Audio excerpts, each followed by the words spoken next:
Hello friends, गति the speed welcomes you. गति the speed में आपका स्वागत है। तो आज हम देखेंगे व्यास सम्मान 2023 की। ठीक है, और ये मिल चुका है। तो व्यास सम्मान भाई कौन देता है, किस व्यक्ति को मिला है, किस क्षेत्र में दिया जाता है, इनसे संबंधित कुछ प्रश्न आपसे बनते हैं और बनते रहेंगे, नो डाउट। तो स्टार्ट करते हैं व्यास सम्मान। देखिए पूरे वर्ष जो सम्मान मिलते हैं वो तो आपको लिखने ही है, याद भी रखने, यानी सारे नहीं बट कुछ जो महत्वपूर्ण होते हैं, और उनमें एक महत्वपूर्ण व्यास सम्मान भी है। तो भाई किसको मिला है देख लेते, स्टार्ट करते 2023 का व्यास सम्मान। ये जिस व्यक्ति को मिला है वो है महिला, और ये है राइटर, ऑथर, लेखिका पुष्पा भारती जी को। क्यों मिला है? ये उनके जो संस्मरण है, यादें यादें और यादें, यानी यादें यादें केवल यादें। तो ये संस्मरण है। देखिए हिंदी में अगर आप लिटरेचर पढ़ते हैं तो उसमें आता है ना ग्रामर में, लैंग्वेज में, कि भाई संस्मरण है, डायरी है, आत्मकथा है। जैसे इंग्लिश में होता है उसी तरह हिंदी में।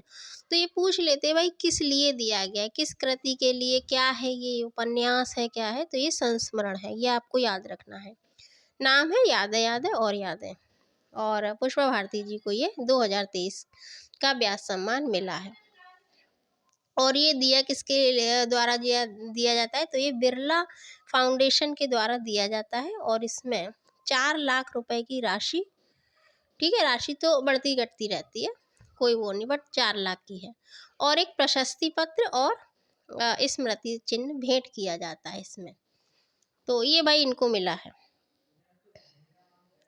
किताब 2016 में प्रकाशित थी। कौन सी? भारती ने, मतलब ये जो है ऑथर ने, अपने संस्मरण यादें यादें और यादें में क्या लिखा है?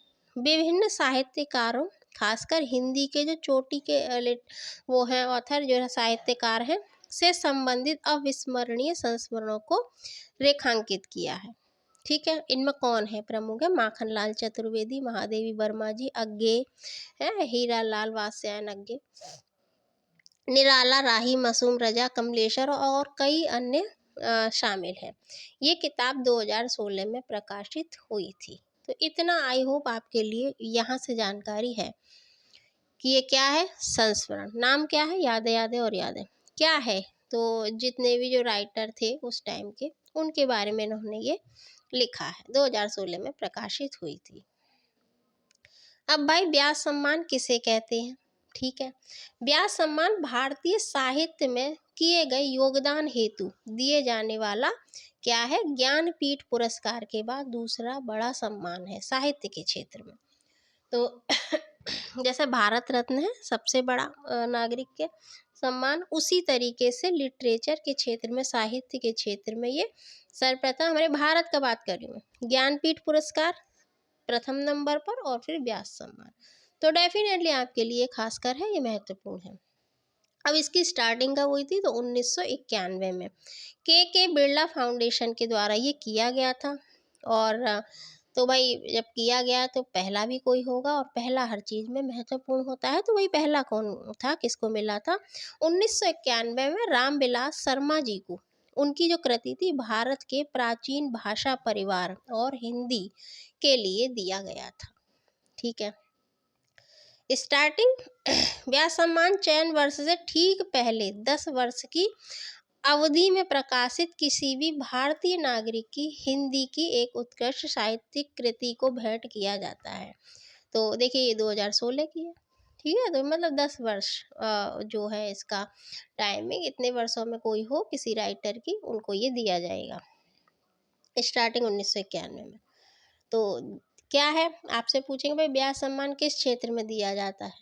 ठीक है, गणित के क्षेत्र में, चिकित्सा के क्षेत्र में, साहित्य के क्षेत्र में, फिल्म से संबंधित क्षेत्र में। तो ये साहित्य के क्षेत्र में। स्थापना 91 में, और अभी 4 लाख है, पहले 3.5 थी। और एक प्रशस्ति पद, स्मृति चिन्ह।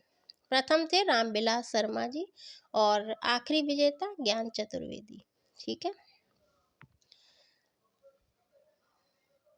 व्यास सम्मान की खासकर विशेषताएं क्या हैं? यह हर वर्ष पिछले 10 वर्ष के जो प्रकाशित हैं उन कृतियों को दिया जाता है। ठीक, समिति की राय में यदि कोई किसी वर्ष कोई भी कृति ब्याज सम्मानने के लिए अपेक्षित स्तर की ना हो तो इसे क्या करेंगे, उस वर्ष ना देने का भी प्रावधान है। ये नहीं लगता है कि इस वर्ष नहीं दिया ना, तो ऐसा भी प्रावधान है। अच्छा, ये कोई सी भी विधा हो सकती है, ठीक है भाई। जैसे कि आप इंग्लिश में देखते हो, राइटर है तो उसको कोई भी हो, अच्छी हो, तो ये उपन्यास भी हो सकता है, ये संस्मरण भी हो सकता है, ये डायरी भी हो सकता है, कुछ भी हो सकता है, बट साहित्य के क्षेत्र का हो। सृजनात्मक साहित्य के अतिरिक्त अन्य विधाओं जैसे आत्मकथा, ललित निबंध, समीक्षा, आलोचना, साहित्यिक और भाषा का इतिहास आदि पुस्तकों पर भी विचार इसमें किया जाता है। अच्छा, इसकी विशेषता है कि इसे साहित्यकार को केंद्र में ना रखकर साहित्यिक कृति को दिया जाता है। That is very important for you, कि इसमें हम राइटर को नहीं देखते, हम इसमें ऑथर को नहीं देखते, हम किसको देखते हैं, हम उस कृति को देखते हैं जो जिसको ये मिलना है, उस साहित्यिक कृति को दिया जाता है। सम्मान मरने के बाद नहीं दिया जाता है, बहुत से होते हैं ना कि भाई मरणोपरांत दिया गया, तो इसका ये प्रावधान है कि ये मरणोपरांत नहीं दिया जाएगा। लेकिन चयन समिति में विचार विमर्श शुरू हो जाने के बाद, बात को समझिएगा थोड़ा सा, कि अगर उसके लिए बातचीत शुरू हो गई है और यदि प्रस्तावित कृति के लेखक की मृत्यु होने पर कृति पर विचार किया जा सकता है। मोस्टली क्या होता है कि मरणोपरांत नहीं दिया जाता, पर स्टार्टिंग हो गई है तो ऐसा हो जाएगा। भविष्य में सम्मानित लेखक की किसी अन्य कृति पर विचार नहीं होगा।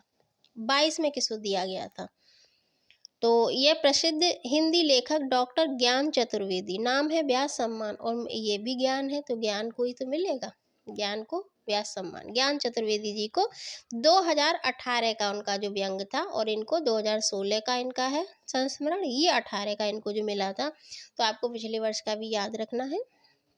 उनका जो व्यंग था वो था पागल खाना, को 32वें व्यास सम्मान के लिए चुना गया। ठीक है, तो भाई जैसा हम देखते हैं, जैसा हम पढ़ते हैं, तो आप थोड़ा सा इस चीज़ के लिए अवेयर रहा करिए कि ये पूछ कौन सा रहा है, 32वां पूछ रहा है, 33वां, 31वां, वरना सब गड़बड़ हो जाएगा। तो भाई पागल खाने के लिए दिया गया है, तो भाई ज्ञान है तो पागल होगा नहीं, तो इन्होंने ज्ञान से अपने पागल को सही किया है, तो पागल खाना ऐसे लिंक कर लीजिएगा, उसको दिया गया है। और 4 लाख वर्तमान में दिए जाते हैं।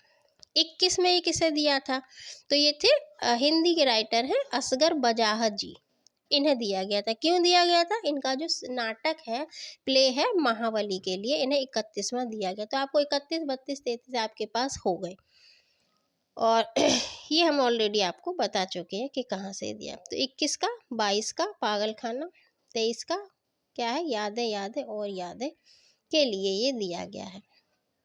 तो ये भाई व्यास सम्मान आपके लिए, मुझे पूर्ण वो है कि इसमें से आपका फंस जाएगा, इससे आगे पीछे नहीं पूछेंगे, प्रथम पूछ लेंगे अगर ज़्यादा ज़्यादा अगर डीप गए तो, वरना वो नहीं।